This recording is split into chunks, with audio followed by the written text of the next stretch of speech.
guys, so ngayon mag-unboxing tayo ng Playhouse mini kitchen set. Ayan siya. So ngayon bubuksan na natin siya. Ayan.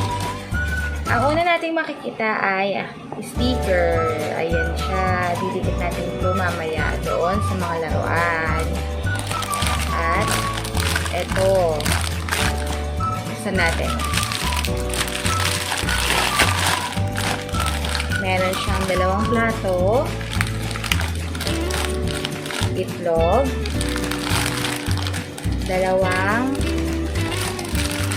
dalawang baso, tinidor.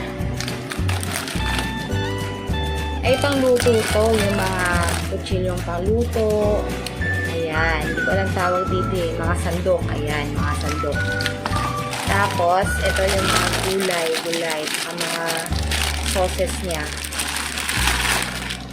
Meron tayong isda, carrots, eggplant, mais, sabon ata ito guys eh. Itlog, siguro ito yung ketchup, sayote,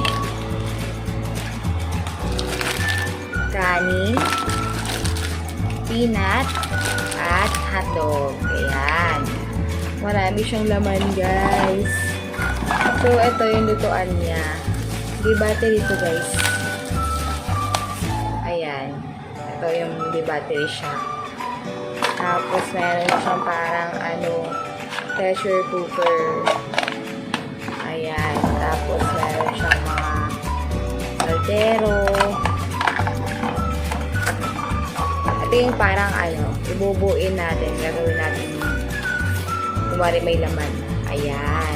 Meron tayong cookies, fruit vegetable, then fried chicken. Ayan. Meron din siyang inta na tubig. Meron siyang dalawang mangkok na pangkanin. Tapos, mga chopstick. Ayan. Wala nang laman. So, ayan na siya. Guys. Didikit ko muna yung sticker. Babalikan ko kayo.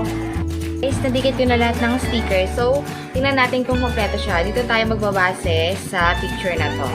Tingnan natin kompleto. Meron siyang ganito. Ayan. Meron siyang ganito. Meron siyang ganito. At, meron siyang ganito na may kanin. Talong, dalawang chopstick. Ayan, ayusin natin guys. Meron siyang mic. Milk dapat to, di ba guys? Ketchup. Plato na may isda at mais. Dalawang baso.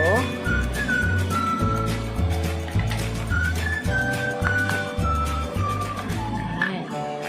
Ayan natin kung kompleto siya guys.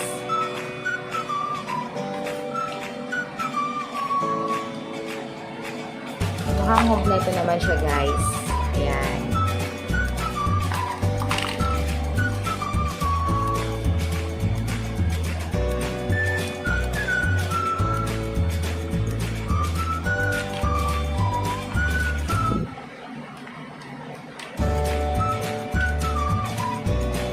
Natin ito dito guys. At itong lutuan niya.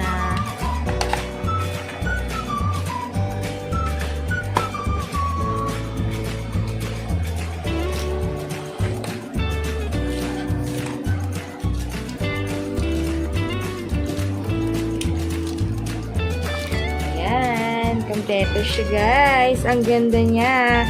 Nabili ko to sa Shopee ng 320. Ayan, ang ganda. Sulit yung 320. Ang dami niyang laman. Thank you for watching. Subscribe, like, and share.